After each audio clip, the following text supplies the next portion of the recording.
Welcome to The Shift with Rach Ivers, where I'm joined by inspirational leaders from government to Fortune 500 to tech companies in hopes that we can discuss some of the most important issues facing leadership today. I am joined by James Poulter today, affectionately known to the masses as JP. He is head of innovation and AI at House 337, for which he founded and sold his own business, Vixen Labs. He's very passionate about emerging technology and artificial intelligence. We're gonna tap into that wealth of knowledge today as we talk about practical ways that entrepreneurs can use technology in their business, and we talk about how he balances work and speaking on some of the biggest platforms in the world. So welcome, James. Thanks so much, Rach. Nice to be here. Tell us about one of your biggest shift moments. My biggest shift probably was in around about the spring of 2022. We had been running the business Vixen Labs that you mentioned in the intro, which was a conversational AI studio that my business partner Jen Heap and I started from nothing. We bootstrapped it up to about 20 or so people at that point. We were about 3.5 years into the journey. We were coming up on the point of beginning to think of what it might look like to take that business to market, to sale. And I think when you begin to put yourself in the headspace that the thing that you're growing is no longer necessarily going to be yours in the future, you kind of begin to view it differently. You look at it kind of a bit like a kid getting ready for graduation, or a house that you're about to sell, which is a journey I've also been on for the past 18 months. And you begin to look at it for all of the kind of the cracks and the flaws and the things that might be broken about it, rather than the thing that you're kind of rah selling, right? Because you have to prepare it for being somebody else's. And that, I think, really reshaped the way that I was looking at the business. I had to get it into a shape where someone else might consider it to be theirs. And I think that really shapes the way in which you lead in a number of ways. Firstly, it's the way in which you lead a team, right? You're preparing a team not just for them to perpetually go on in that kind of way that Simon Sinek often talks about, in that kind of infinite mindset where they're just going to keep running and constantly trying to win. You start preparing them for some kind of event horizon, some kind of point of no return, where they're going to go from being a part of this thing, a part of a culture that you have been crafting, that you have relative total control over, to becoming part of somebody else's culture. And then the second thing is that with that, you also begin to prepare yourself to lead differently, because I'm no longer going to be leading this kind of band of brothers and sisters that we've kind of grown ourselves, where I had the choice about who came through the door and who didn't. I'm now going to go back to where I'd come from, of having a boss and being led by somebody else, and being led in a different culture, and those two things meshing together. And for me, that was a real shift, because you stop looking at this thing as being yours and start thinking about what does it look like for it to be ours again. And that really changes the way you look at it. Yeah, that's fascinating. How did you actually prepare the team then? You talked about a sort of a growing up and a professionalizing of a group of people who'd grown really close together, working together. How did you do that? Well, the problem with selling a business, there's lots of different ways of selling a business.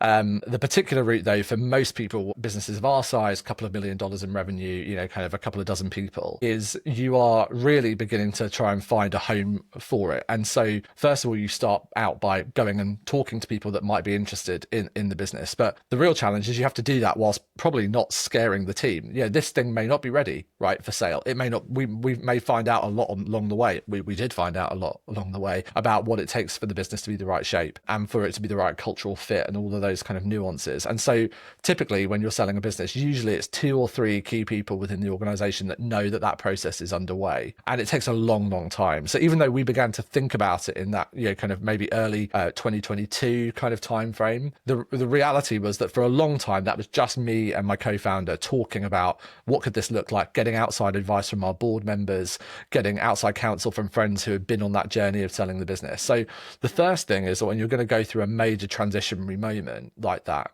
is that you don't start by preparing the team, you start by preparing yourself. You have to look at what's your motivation for doing this? Is this about money? Is it about freedom? Is it about a combination of the two of those things? How are you going to lead yourself through that transition? And then you then think about what shape of a team do you have behind you?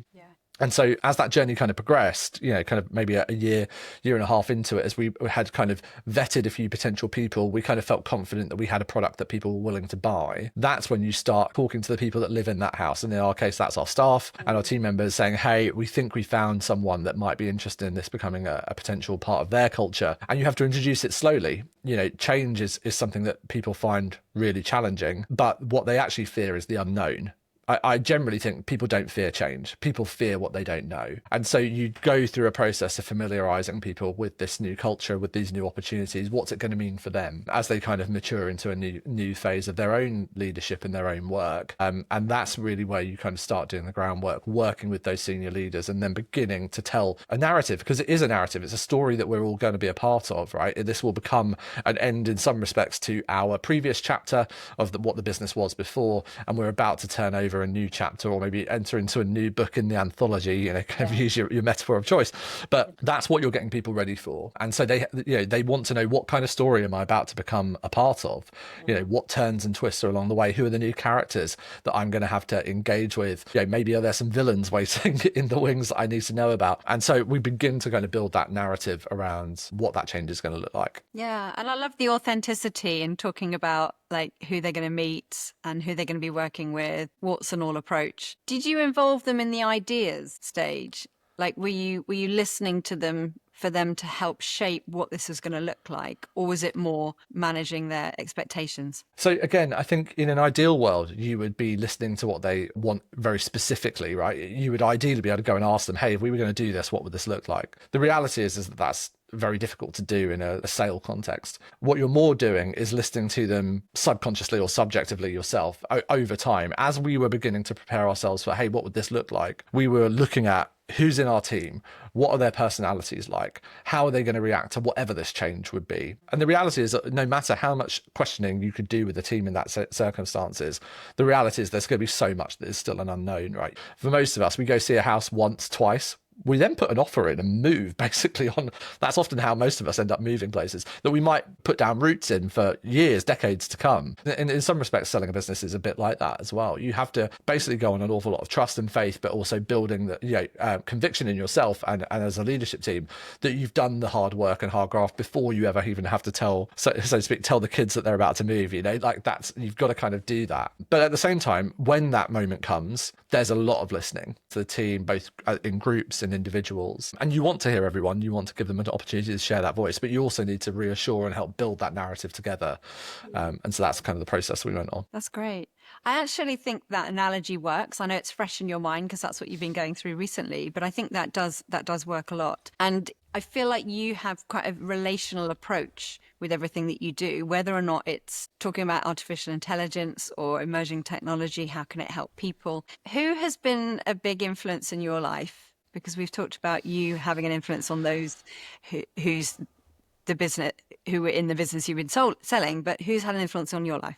I mean, so many kind of key leaders during my kind of early part of my career had a big influence. One was at the very start of my kind of career journey into the kind of professional services world, advertising, marketing, content creation, which is a chap called Rory Sutherland. Many people watching may know Rory from his much more recent TikTok fame, but he's been famous in the advertising world for a couple of decades. In about 2008 or so, I had the opportunity to interview him for another podcast that I was running at the time. And a few weeks after I'd done that interview, one of my podcast clients dropped out. And I was thinking that maybe this is just too early for this to kind of really take off. And so I dropped Rory an email and said, I think Ogilvy's a really interesting business. Do you think that this social media thing is going to kind of take off inside of Ogilvy? Do you think you might need someone to kind of help? It was on that second interview after my friend Bo, who later became a colleague and later a client, said, you have no idea what you're talking about. But the thing that, why Rory in particular, other than that particular inflection point, had such an influence was that he was just so gracious with his time. He didn't have to take my request for an interview for this like random 21-year-old podcaster from Southeast London, who didn't know what he was talking about. He didn't have to give me an hour and a half when he would schedule the interview for 15 minutes.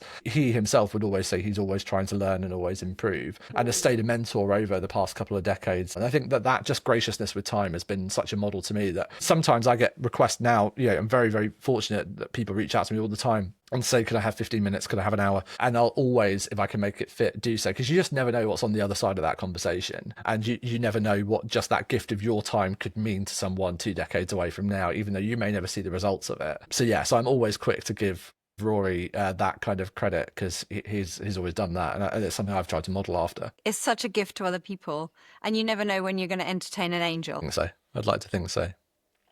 So lots of travel to the United States. You obviously are coming out of having sold your business, head of innovation at House 337, incredibly creative agency, and you're staying at the forefront of emerging tech and AI. So very full on, but you've also got a family as well. And Holly's got a wonderful business. So how are you balancing it? Give us some tips. And yeah, I mean, how are we balancing it? I mean, crikey, balance, I think, is something that we strive for. Possibly the reality is that balance, I think, is always something that's just one step away, never quite reach it. Yeah, you mentioned my wife, Holly Poulter. She runs Revelry Events in the UK, which is one of the leading wedding planning events companies, and does a lot of work overseas as well. And we have 2 girls who are 10 and 7. So yeah, it is a juggling act, particularly with travel, and particularly with the relentlessness of the AI industry, of which I find myself deeply in.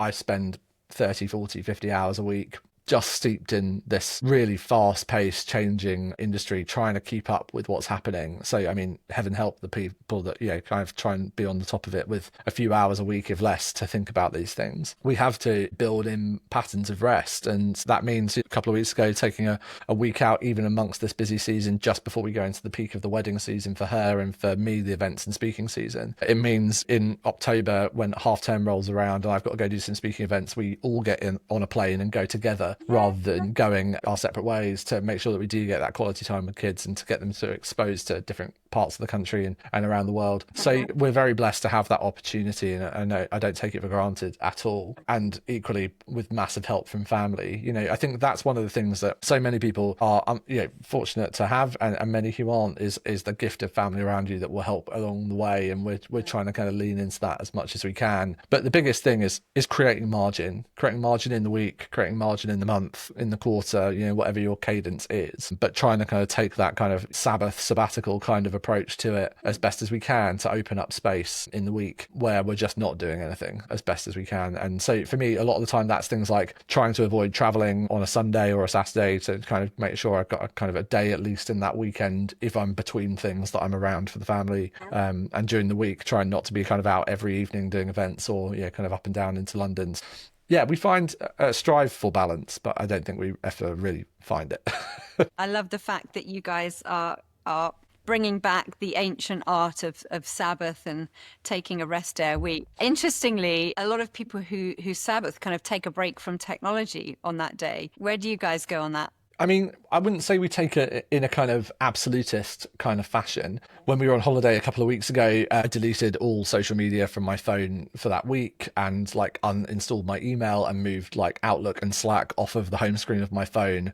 But I wasn't not taking my phone with me, because I love to listen to audiobooks and podcasts. So I was like, that's what I'm going to do. I also took, I'm a big lover of physical books. I carry a physical Bible in my bag wherever I go, so that I don't have to always rely upon the digital one. Those types of things do make a massive difference. And then, on a week-to-week basis, it's not necessarily about ditching all technology, but it is about trying to amplify other parts of life at the same time. And so, I used to work at Lego for a number of years, leading emerging tech there. And so, doing things like building this, things like watching the Formula One racing, things like going out and watching the basketball, these types of tasks, are inherently non-digital, and doing that as a part of our weekly routines and cadence. I spent most of yesterday, over the weekend as we record, helping my 7-year-old, who's massively got into crocheting and sewing, trying to make a dress, really analog tasks, with a little bit of help from YouTube along the way, because I'm not a particularly good seamstress yet, but I'll work on it. So, these are some of the things that we just try and kind of build in, because, in an ever connected world, we do need that space, we do need that distance to kind of rewire our brains and kind of go back to a little bit more of a kind of primitive mode. It's super important. I didn't quite expect you to go there in terms of, and I enjoy a little crocheting on the side. I kind of half imagined you saying, and I'm helping her set up a business. Well, I mean, I think she's very keen that in the future she might be the next Vera Wang making wedding dresses or something like that. But I'm just trying to kind of keep up, really. Yeah. One of my mentors is Steve Cochran, and he also Yes. often talks about how when you're loving your kids unconditionally, sometimes that means going to their world and doing what they're really, really interested in. And I take that a little bit further, and I have to put a tiny minute timer on. I'm like, okay, let's do this thing you really, really want to do. But yeah, I think you've probably grown a love for crocheting. Well, maybe a little bit to go on the love of crochet, but certainly it's taught me a few things. Patience is something I'm working on myself. I mean, if you were to go down the character road, that is the thing that I think we all in this kind of day and age need to grow. It's actually amazing what, our kids, aren't they? They're amazing teachers to us, that sometimes they can be so diligent because they aren't distracted by worrying about the mortgage or the insurance payments or, kind of what's going on in the news. They can just focus in on something. And I think that is a discipline that, is something we struggle to cultivate in later life. And, so trying to kind of go back to that world when you're not focusing on anything other than just trying to thread this needle one more time, it does kind of, there's something therapeutic about it for sure. Better psychologist than me will unpack that. But it's also quite sensory and quite Absolutely tactile, and it takes a lot of our energy. And particularly if you are speaking on the world stages about artificial intelligence and emerging technology, which is a very intuitive, future focused, like deep thinking thing to talk about a lot of the time, to actually then use what could be considered your left hand rather than your right hand and really be like making Lego, like playing basketball, doing those sensory things. Yeah. It can really help. It makes a massive difference. And I think, if you look at some of the most playful cultures in the world in businesses, the Silicon Valley boom of the past couple of decades, it kind of got a bit of a bad rap, or kind of seen as a little bit of kind of like play washing in the way in which that people built these places with ping pong tables and bean bags and, kind of tennis courts outside of the Google headquarters. And I kind of get that, trying to incentivize people to stay crazy hours at work just by adding all the perks. I don't think that's something we want to encourage. But when used right, those kind of playful settings is huge. I was in Dallas a couple of weeks ago running an innovation workshop for the day at a fantastic partner, and they've got a fantastic campus, lovely big building. But one of the best parts about it is they've got a basketball court just outside the door. And at lunch, everyone's out there playing basketball and things like that. And you just watch communities and teams come together around play, and it changes the way in which they work. It allows you to process in a different way. And, I mentioned Lego before. I've got a bag of our Lego serious play bricks over there that I often bring into innovation workshops to help get tactile and look at problems in a different way. And so there's a lot we can learn from bringing more of that physical environment in, even if the thing you're focused on day to day is a digital space or in a kind of knowledge work. It's hugely powerful. And so, the more we learn from our kids, the more we kind of get that toy and that play back in. I think, in a digital world, and particularly in the world of AI, that's the things that these machines can't do. They can't get out and play a basketball game. They can't put together a Lego model, and therefore they can't learn from that experience. But you can, as an individual. That's how you become defensible, I think, in the world of AI and automation. It's amazing. You can't replicate the role play that kids do when the Lego comes out. We developed that in our house over lockdown. These two characters that the kids would play, and they're still doing it today, although to a lesser degree. Maybe over the summer we'll bring the Lego mess back. Yeah, bring it back. Embrace the mess. So you and I are going to be at the same conference this Friday. Wonderful summit. It's going to be filled with entrepreneurs, many of them starting out on their journey. How can this emerging technology and artificial intelligence help them be in their sweet spot when they're starting out on their business? Give us some practical tips. How can they use it? Well, the first thing is to be using it. I think so many people say, "Oh yeah, I've used ChatGPT," and the reality is that they've treated it like a Google search once in a while. They're not deeply using it like a creative thought partner. I think some of the big companies are beginning to make predictions now that we may in the next decade see the first billion-dollar startup that has one employee. And I think that that's good headlines, but I certainly think we're going to see the first 10 million annual revenue or 100 million annual revenue company with a very, very small team begin to emerge in the coming years. And why are they able to do that now when it wasn't possible before? Well, because you now have the power of multiple unlimited in some respects employees in the form of digital AI assistants that can take on the specialism and expertise that you don't have. For most people, when they're starting out in a business, in fact, I think that the only task of someone that's leading a business is to identify the bits of yourself that you're terrible at and find someone that's really great at it and give them that work to do. That's how businesses grow and scale. This is what I often call the double-edged sword of AI. It's the title of my upcoming book next year, because there's a sharp edge, right? That's amazing. The sharp edge of that is we can scale now without having to do the messy business of finding people. The dull edge is that we don't get to find the messy people to work with. And that's a real tension I think all of us will find.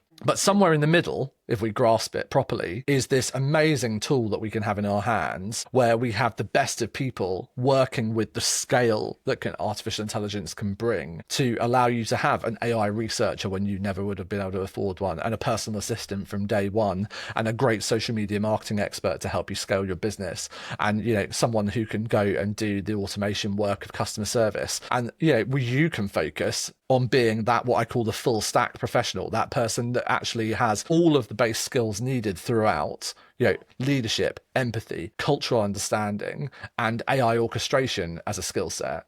And you can go and manage these. And that's the opportunity for entrepreneurs right now, to be able to start something and not in those first early days have to rely upon potentially pariah VC capital or, kind of angel investors that maybe want to throw money at a thing, but they don't want to get involved. But you yourself can bootstrap something to a point where actually you have a real business very, very quickly, often with 2 or 3 people. And then you have the opportunity to scale it with real people and human capital as you go. Yeah. That's where I think the opportunity is. Sounds easy, doesn't it? But in terms of how do you very practically get an AI assistant, get a social media executive? Right. Like literally, if you have limited knowledge. So pick your AI tool of choice. You could go and build your own custom assistant if you have a bit of technical knowledge, but pick one of these tools and go and use either Claude's projects feature or go and use ChatGPT's custom GPT feature. If you want tutorials on how to do this, ask one of these models how to do it. They'll tell you how to do it. And you'll want to go and tell this model to behave like the person you want it to be. Go and tell ChatGPT to take on a character. Right. First of all, I want you to be a highly skilled with 10-year tenure social media marketing expert, fluent in platform of choice. And I'm going to give you the next thing, which is context. My context is I am this type of business. I have this type of task. I want to do this much posting, or I want you to tell me how much posting I should do. And thirdly is then you're going to go and give it creative boundaries. So you want to say, okay, this is my brand. This is what my business is about. This is how I like to speak. This is our tone of voice. Yeah. This is the type of topics that I want to cover in the next 2, 4, 6, 8, 12 weeks. And then let it go. And what you've just built in just that conversation is now an AI assistant that will behave like a social media manager for your business. Pick that up and replace that with researcher. Pick that up and replace that with customer service agent. And these models will begin to take on those characteristics. Now, when we do this, we want to boundary this, right, with the 4C, which is controls. You want to make sure that you're checking what's going on. You want to be looking at the references that the models are producing. You want to be fact checking some of the sources. But if you're doing that, what you've just done is done the exact same thing you would have done if you'd briefed a person, because hopefully you would also be wise enough that when your social media manager human comes back with the calendar of content, that you're reviewing it. You're not just publishing it, right? So it's not about being lazy. What it is about being smart. And so that's what we want people to start doing. So that's where you can start. And if you want to learn more about these things, all of the platforms have their own tools. And funnily enough, I also happen to run a number of AI essentials and upskilling courses that you're free to get the link from in the show notes. We can get people up and running on this stuff and using it more than an advanced Google search, because there's so much more to do with it. That's really helpful. So in terms of having a custom GPT model or Copilot, all of the others, how do you go about creating a prompt template? So how do you prompt an AI model effectively? Ask an AI model how to prompt AI effectively. Funnily enough, these AIs have been trained on loads and loads of data from the internet, and the internet contains a lot of information about how to do this stuff now. But also these models have been post-trained to understand that they are AI models. What that basically means is that they know how to prompt better than you ever will do. So if you've got an idea in your mind, a task that you want to get done, say, I don't know, I want to do research on how to do business in South Korea, right? Go into ChatGPT and say, this is what I want to do. Can you write me the best possible prompt for how to do this task? And ChatGPT is going to give you that best possible prompt. And then you can go give it back to that model or any other model of choice and start doing the work. And you'll be amazed at how incredibly effective this is and how much better quality results you get out of it. That's But helpful. increasingly, you don't need to know how to prompt these models because they're getting smart enough to understand the intent themselves. Yeah. So the more and more we focus on using these models to get the task done rather than worrying too much about what the prompt initially started as, you will begin to see the results come in. Yeah, no, that's good. That's good. I tend to ask the same questions of artificial intelligence. So I tend to create as a template. So what this is making me think is that can we start to employ people who we identify as having huge potential, referencing back to Rory Sutherland, identifying you as someone with huge potential, which is presumably why he invested in you. So therefore we can take on people who are younger or maybe at the start of their career. We think they've got something, but actually we don't need to train them ourselves in the skills like social media. I think this challenge of hiring into the youngest, or maybe not the youngest by age, but the earliest in terms of career path, is the problem that we have to begin to solve now and as fast as we can. Encouraged this week at the start of London Tech Week as we record this, Keir Starmer in the UK has just announced a kind of big investment fund into young people and skills learning through secondary school and up, which is fantastic and backed by NVIDIA with a lot of extra compute to help us cover that. It's probably a little bit too late, but it's better than nothing, and I think that's really encouraging. But what we actually need to understand is how do we create new jobs for people as AI automation comes along. This is the dull edge of this double-edged sword again. The reality is, in very short order, it is going to become economically unsensible to hire a young person to do the admin work in your business because an AI model is going to do that work. But it doesn't mean that we can stop hiring young people to come into our businesses, because if we never get them through the door, then we'll never mature people to the stage where they can become the higher level people in the business. But we do have to rethink what it means for them to be in the business to begin with. And so that is that they need these AI skills. They need to know how to automate and orchestrate AI assistants to help them do the work. It probably means AI assistants showing them the higher level work and what those tasks are. But more so than anything, we need to focus our training on young people, not on how to do the learn by rote skills work, but how to do the presence work, the work of being in the room, reading different people, understanding cultural context, understanding leadership and strategy. These are the things that these AI models are not good at. And even though they sometimes have the semblance of being good at, or they can be great fact checkers or informants to that process, they're not doing that work themselves. And the reality is, for a long time, we made the economic argument that people would get that learning by them being around doing the dog's body work. Well, when the dog's body work disappears, it doesn't mean that the requirement disappears with it. We still need to mature people through that process. And so this is what I mean again about developing what I call these full stack leaders, is that we need people who understand the full stack of skills from the junior admin work to the senior leadership work. But the thing that they're actually doing is the top of the stack. It's that higher order tasks, and they start learning to do those from the very earliest part of their career, rather than that being something that's left to them for middle management or senior leadership. I think that's gold, one for me to talk to my children about. But you Please can't do. replicate being present and being in the room.